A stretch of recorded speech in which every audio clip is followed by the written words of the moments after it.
कि गुरबत का जनाजा अज अस गल करनी है गुरबत के जनाजे पर जो थले तुम वेख रहे हो। ये एक मैनू लगता है मैयत का जनाजा नहीं है, किसी इंसान का जनाजा नहीं है, ये उस गुरबत का जनाजा है जेड़ा बाबा गुलाम हुसैन मोची सारी उम्र अपने मोढे ते सट के टुरदा रहा है तो वह लोगों को शायद नज़र नहीं आई। हुण उवे बंदे जिन्होंने वो गुरबत नज़र नहीं आई उवे उस गुरबत को दफनावन जाते पे, हमेशा वास्ते मुकावन जाते पे, लेकिन इस मुकना कोई नहीं। वो सुनियो सी शेर कि तू की जाने यार मेरा रोटी बंदा खा जाती है। इस रोटी के चक्कर ने, इस गुरबत ने कितने ही फनकार मार दिते, कितने लोगों ही इस तरह गोरी पा दिता जिमें लोग बाबा गुलाम हुसैन को गोरी लई जाते हैं। आंदे कि शायर अपनी वसों का, अपने विरसे का, अपने कौम कबीले का, अपनी जूह का तर्जमान होता है।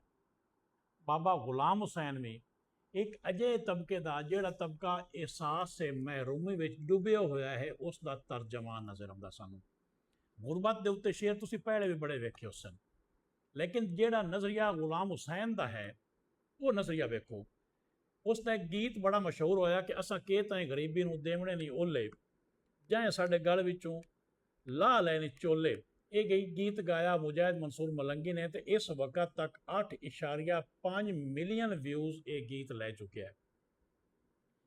इस गीत के ना जो असल होने का कमाल है बाबा गुलाम हुसैन का कि उस गुरबत को छुपाया नहीं। पता है कि कड़मी छुपती ही नहीं है, ये अखां चों नज़र आती है, ये बोलण चों दिसती है, ये पहनावे चों दिसती है, ये छुपाया नहीं छुप सकती। इस गीत का एक मिसरा है, वो कमाल मिसरा है कि गुलाम हुसैन को भी अल्लाह रोज़ी देंदा है। आखिरी बात इस गाने तो सुनो कि साड़ियाँ ज़रूरतां वो पूरियां करेंदा है। तो मिसरा वेखो, कदी असां किसे दे बोझे नहीं फरोले, ये असल गुलाम हुसैन है कि जिसने गुरबत बेशक लोगों को इतने पटके इतने सट के मोढे सट के फिरदा रहा है, लेकिन उस गुरबत को तली ते रख के बाजार च नहीं गया, किसी बड़े बंदे को नहीं गया कि मैं गुरबत को मुकाओ। आप जतन करता रहा है, सारी उम्र जतन किए ने इस गुरबत को मुकावन दे। वो आप आंदा है ना कि मैं जितना भी कमाया है इो तरका बनाया है, बस एक छपरी ते साइकिल निशानी मैं रहाई बैना। ये सारी जिंदगी की कमाई है। लेकिन लोग दसते हैं कि जो उसकी झोंपड़ी को उसकी जी सारा कुछ उसका है, छपरी है तो साइकिल है, सारी उम्र वो छपरी लोगों बहाने वास्ते एक आसरा होंगी है कि गुलाम हुसैन को बह के चस लै आवीए, हासे आसे आवीए या कोई चीज़ नवी सुने आवीए। वो लोगों की वो अड़ूआ बज गया है बाबे गुलाम हुसैन के मरण नाल। एक होर तुसीं शेर सुनो, कमाल शेर है कि कौन आंदा है गरीबी कोई जुर्म नहीं। मैं गुरबत जागते फसाने बने, मेरे गुरबत जागते फसाने बने, मेरे अपने भी मेरे बेगाने बने, जी कि हकीकत है कि गुरबत को वेख के तो लोग ऐसा मौका होता है कि अपने भी छड़ जाते हैं, मुकर जाते हैं उस तो।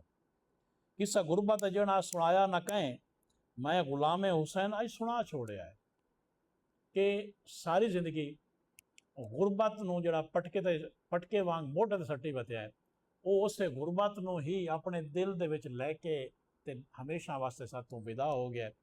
अल्लाह ताला ऐसे फनकारां दी गुरबत दूर करे।